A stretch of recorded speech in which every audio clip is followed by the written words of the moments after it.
that I've watched.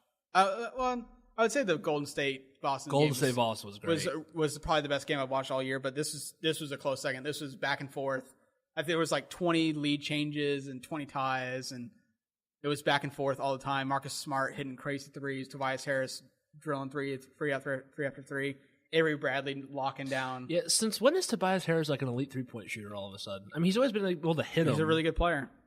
Apparently. He's a big reason why they're so good. I was right about him, just like 2 years too late or 2 years too early. Well, I mean, he had that like really, really great like end of the year in Milwaukee, and they were like, oh, he got traded to Orlando. It's gonna be his team. He averaged like 18 one year, and then he went to like 14 a game. Exactly. It's just like he's just up and down. So you never know about Tobias, but everyone on the Detroit Pistons played really, really well, and Avery Bradley showed like it was like a revenge game for him, like for Boston, because he was like, I'm the best defender on the court, and I don't care what anyone else says. I'm going to shut down Kyrie.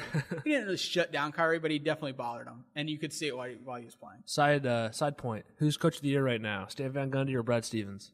Brad Stevens. Okay, 1,000%. Wow. Stan Van Gundy's done a great job, but he still has a lot of continuity with his team. Brad Stevens had no continuity with his team going in, and they're still the best team in the East. But they're also more talented. But would you say that going into the year? Yeah. They have the best player. 2 best players. They have Al Horford, too. 3 if you count Gordon Hayward, but I know he got hurt. Yeah, I mean, but I think going into the year, you'd probably say Detroit's roster from top to bottom was probably more.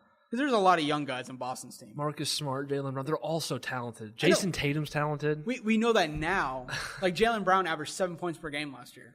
Yeah, but we also saw him lock down LeBron in the playoffs, so we kind of knew what we were getting with him. Or attempt to lock down LeBron in the playoffs. You didn't see like the corner 3-point. No, I didn't see the 20 points per game that he's like almost getting.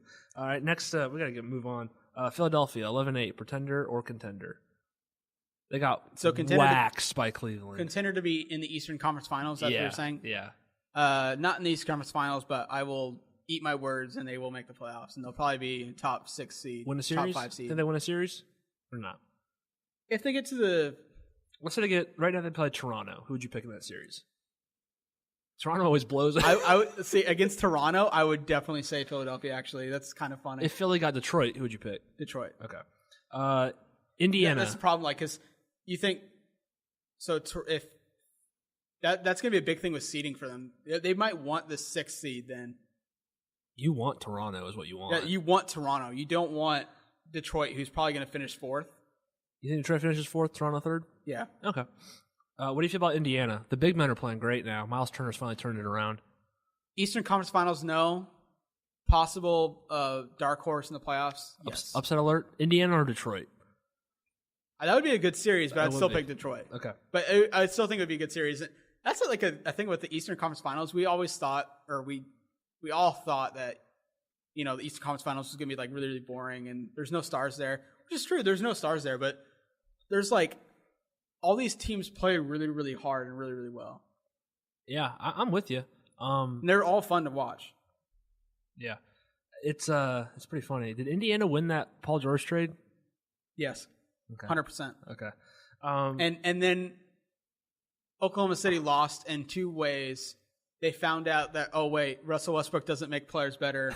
And, oh, wait, Paul George is definitely leaving us at the end of the year. Oh, yeah, he's gone. 100%. Yeah. There's no way this is happening. Okay, so next team, they're not really – I mean, they were a contender last year, Washington, but John Wall's out for at least 2 weeks, probably longer. Pretender. Do you think they can fall out if they get behind enough for John Wall? I think they'll still make the playoffs, but I think Detroit's better than them. I think – Philly's right there with them. They're right in that, which is, it's bad. Like, this is a bad thing for them. They're right there in that Philly, Indiana, and like Philly, Indiana, and them. That's like that's where they are right now, and that's bad for them because they have so much continuity, and they have 2. On my list, and we'll get to that in the next podcast. Top 20 players in the NBA. Okay. So, that's a bad thing for them to be with Indiana and Philadelphia, which. Indiana and Philadelphia are super, super young, especially Philadelphia is really, really young. And both of those teams look way better than Washington. All right. There's 2 more teams in the East I want to say they're not in the playoffs right now. Is Milwaukee going to make it?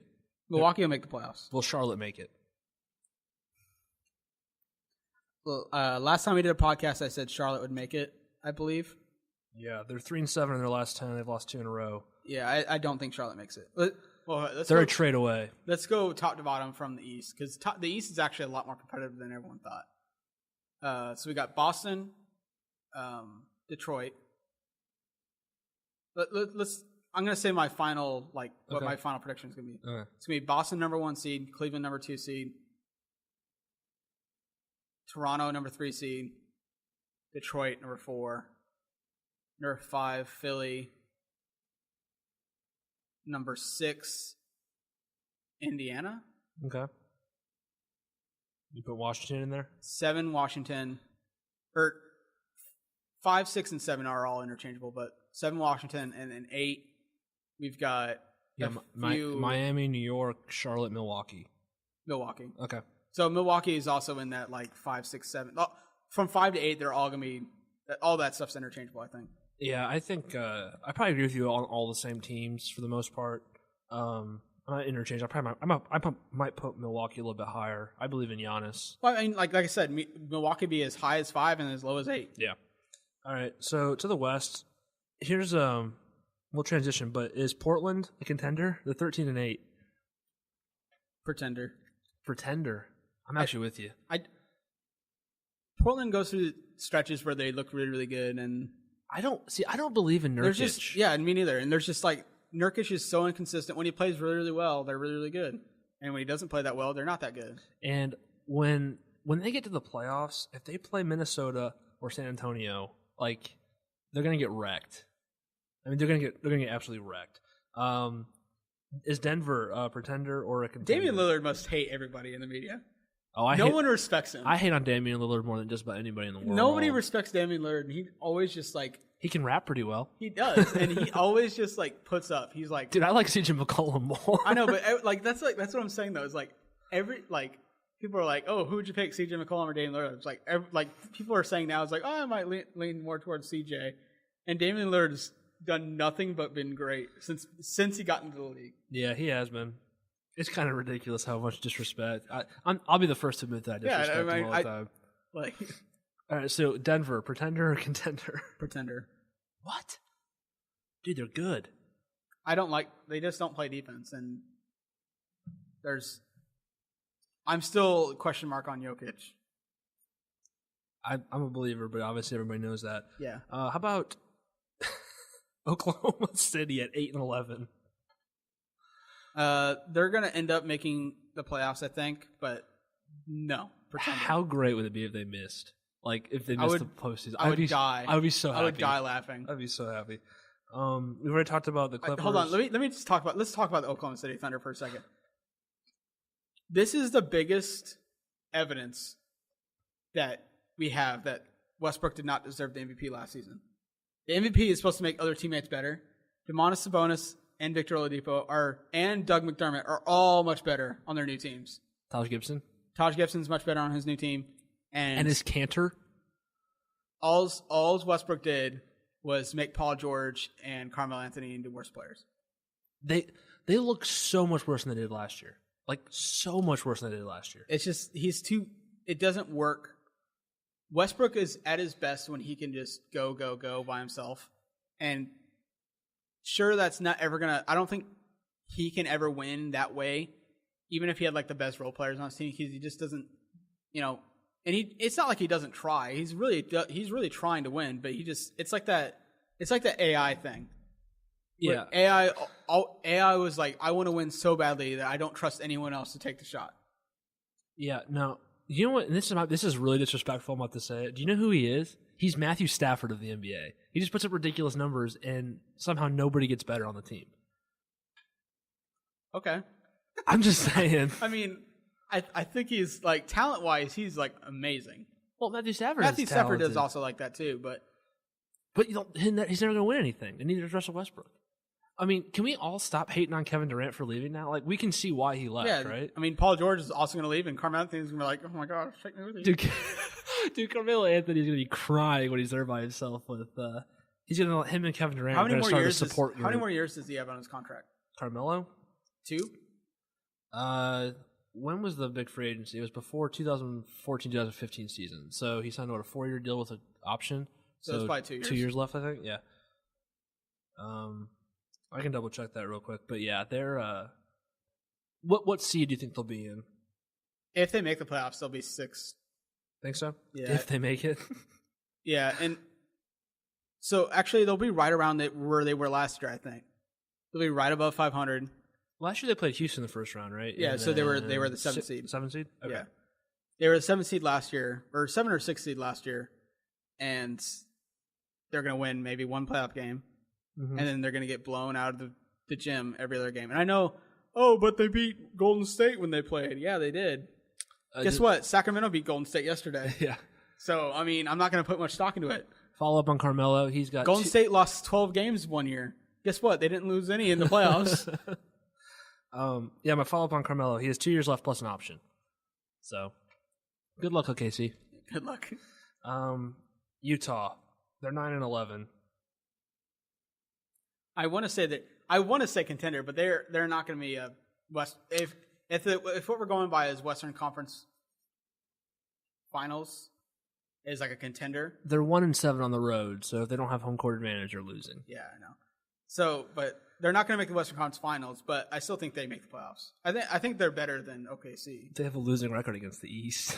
I know, but they have a winning record against the West. Tied 500. Okay. Never mind. Yeah. I still think they're okay. I still think they're. Hey, if Donovan Mitchell does 30 every game in the playoffs, they'll be okay. Yeah, that's the problem. Is they don't get 2. They have no one to score except for their rookie. Yeah. And Rodney Hood.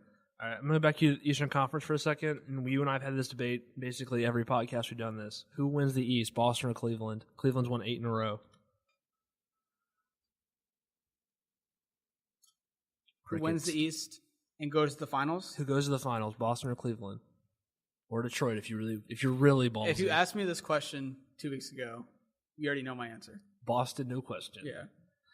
But, I told you, this is what Cleveland does, man. This is what LeBron does. But it's still early.